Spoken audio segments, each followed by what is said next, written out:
back-to-back break, sometimes for the body, it can be good, but even mentally. Because at this point, a lot of it is you just got to get the job done. You know, your base is there. It's also personnel-based and the mind, what you can manage and what you can, you know, handle in duress. And I think sometimes a break is just what the doctor ordered. What'd you do?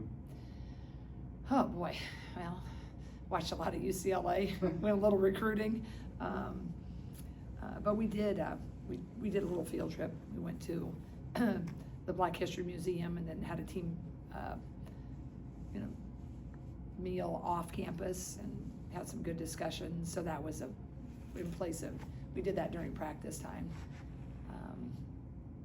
And I think I might have gotten to see one of my kids' activities.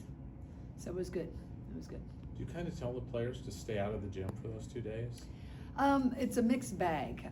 Over the years, I've noticed when you did that, some people would get hives, right? They just had to get in there. So I really leave it up to them, and I really trust them. So I said, hey, if you need a workout, coaches, we're all ready to go. If you just need to unplug, and I suspect the majority of them were in the gym. Yeah. I was going to ask a question about Callie LaVine. You were working on a story with her, and Yeah. she mentioned that she's been kind of practicing with the boys or the men's Yeah. team or whatever, like to kind of practice against your team. And Yeah. Have any other players in recent memory done that, or is that? Well, I think what's so great about Cal is that she just, you know, that was the thing that she said, hey, could I do that? You know, just wanted to get better, right? Because there's a lot of depth at her position, and that's just what I love about Callie LaVine. But I think our team, you know, you can fight and claw, and everybody gets on the floor, but to get on the floor. But then when you kind of realize how it's going to shape out, you know, Callie has never stopped learning or wanting to grow or improving, asked for extra workouts with Raina.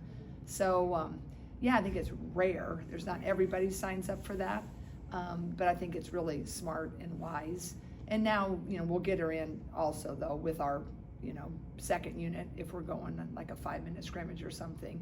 But early on, the middle of the year, when you're still trying to put a lot in and you're not so much team specific, it was really good for her, because then she got to be, you know, with the guys, and maybe we were just doing a basic scrimmage where you weren't trying to sag off this kid or pressure that kid. I think that she's benefited from that. Did you ever go see Grandview play when both Addie and Lauren were there? You know, Yeah, I remember. What was that scene like? Well, they were just, you know, so tall. Like I remember watching them, because you go watch all the things. I also remember watching them play volleyball, which I think they were both, well, I remember right, they were both just, you know, killing it. But it's just so rare, I mean, to have that much size on a team. And, you know, you try to recruit both of them, and it kind of goes, you know, different. Usually high school kids don't go to the same place, but it was pretty impressive, you know. And you know how Addie's a pretty good passer. Addie was facing a lot in that high-low. I think, you know, Lauren is a good passer out of the double team as well. But Addie, I remember watching her. She was just really, really a pretty passer, and she sees it pretty well. But she spent a lot of her time coming up and throwing it into. Because, I mean, what are the chances are that you're like 6'5" and you're smaller?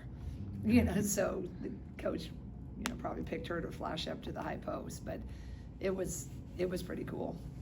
I know you guys do scouting on everybody you could play, so I would imagine you at least got a peek at UCLA briefly last year when you turned them on, and, you know, obviously Lauren sits at the top of the list, but just what have they done to be in the position they are right now? Yeah, well, Corey Close is a really, really great coach. I mean, she's like most of the Big Ten, but, you know, she got, you know, some different pieces, and she's really worked, I think, to have a lot of different motion type sets with different actions, 3 or 4 different packages, if you will.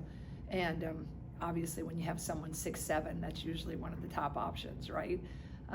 So they got one of the best guards, and, you know, Kiki Rice. They got some great shooter in Jones, couple wing players. We recruited the one, number 32, Angela. She's from Chicagoland, so we recruited the heck out of her. She went to Oregon first.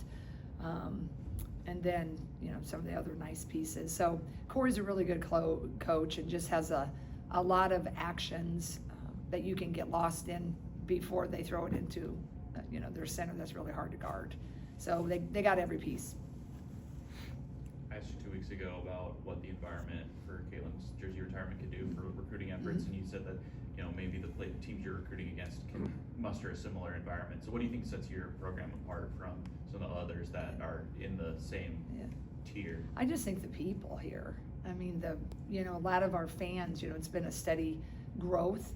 I think the state of Iowa, for all of the programs in the state, men and women, they really educate themselves pretty well. I thought a cool moment was when Juju Watkins, when we played USC, got introduced. There was actually some applause, and not in a more than us way, but we respect greatness, right? And I think that's really neat. I think it's respectful, and I think for the most part, the state of Iowa does that. But I think our fan base, I mean, they've a lot of them have been there since I first got hired, along with Lisa and Jenny. They've stayed, and they've just appreciated, I think, the way we try to play. And then when they sold out this year, right after all of that, and have stuck with us, and I think that's what separates, that they really are involved, and they're loud, and I mean, even when we're a little trying to get it done, they're willing us, to do it. They're just, other places do have a great, there's a few, not many, that have a great hard place, but I would rank us up there. But I just think it's the people, because they just are so vested, and that's what I always want them to be, because I do think that's what makes our program special, is people really do care, and we're a small enough market where we really can care. That you really can get to know our players, because our community is a great college town. So is it safe to say that maybe the recruiting pitch hasn't necessarily changed, it's just been upgraded, augmented a little bit? Yeah, I mean, honestly, our pitch has not changed since Drake. It really hasn't. I mean, we got to do a little bit more on social media now. We got to do a little bit, you got to follow the trends, but we have always, it's just been about the type of people that we would like to attract, and what we think we can do if we get a group of like-minded people together. And we've always tried to match our culture. We don't get everybody, certainly, but I think now as we're here, I mean, it's amazing, because I have my files, and I'll look back at, I still send some of the same things out, motivational, like a poem, if you will, that really resonates to what I think our culture is, right? So it's just grown, and we're able to attract, we got Megan Gustafson, it bumped a little bit, we had Kathleen Doyle, one of the nation's best. Sam Logic really helped us. So it gets a little bigger, but then obviously Caton and company in the run, but also women's basketball coverage. So now, we had really great crowds. We were in the top 10, but no one was really knowing that, because you'd see on TV and sometimes the angles just show the end zones. Or if you just show the end zones of a lot of games, men and women, it doesn't look very well attended. But if you pan it and you can see how far up it goes. So I think now with all of that combining and our fans sticking with us, I think that's the difference. But the message of who we are and what we try to be, it's the same when I came back from Germany and was working at Drake, is just we want to work hard, and we want to have a really team that's pretty selfless, and we want to try to get a championship. So that's not a secret formula. You talk about the mental reset this week, coming off a Monday, and then with it coming down the stretch here as everything kind of intensifies. Just where do you kind of feel this team is at from that standpoint going into Sunday? I think we're at a great spot. We were disappointed, obviously, with the loss at Ohio State. Coulda, woulda, shouldas, like a lot of, different games in the past. But I continue to see that fight and that growth, and, we're right there, right? But I think with that, that's what separates, right? You gotta, if we can have a really great ending to the season, which I really believe we're going to have or can have, you need that mindset. So everything we're doing is to take care of really today, right? Because, you know, with every, like, the NCAA seeding, right? You know, everybody's gonna talk about where you're gonna be in the Big Ten standings, if you win this one, lose that one. But really, the Big Ten is so incredibly even. My son, he's always just a little stat master, and he was doing every scenario. And he said, in some ways, you want to be a 12 seed in this league, right? Because it's the way it's always matchups. So I've kind of just, you know, with this particular year of a reset and trying to just get us to be as good as we can be, is all that other stuff, unless you were going to stay at the top, which I wish we could have, right, with UCLA, USC, and the Ohio States. But it's so close that I think if you lose your mind and you lose a close one and think, oh, all's lost, then you're going to lose the opportunity for special moments. And that's why I think it's a new world of these Power Fours.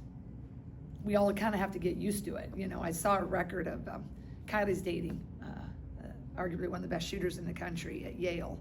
And she was telling me what their conference record was, and it was seemingly normal. I don't know, 9-0. It's like 9. You know, 9-0, I mean, what are we, like 20 games or whatever? It just seems so large.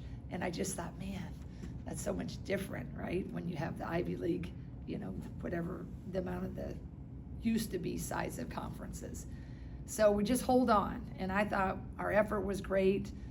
I thought a basket here or there, a call here or there, maybe we could have had it. But I like they were frustrated. I like they were a little down, but it was in the good way.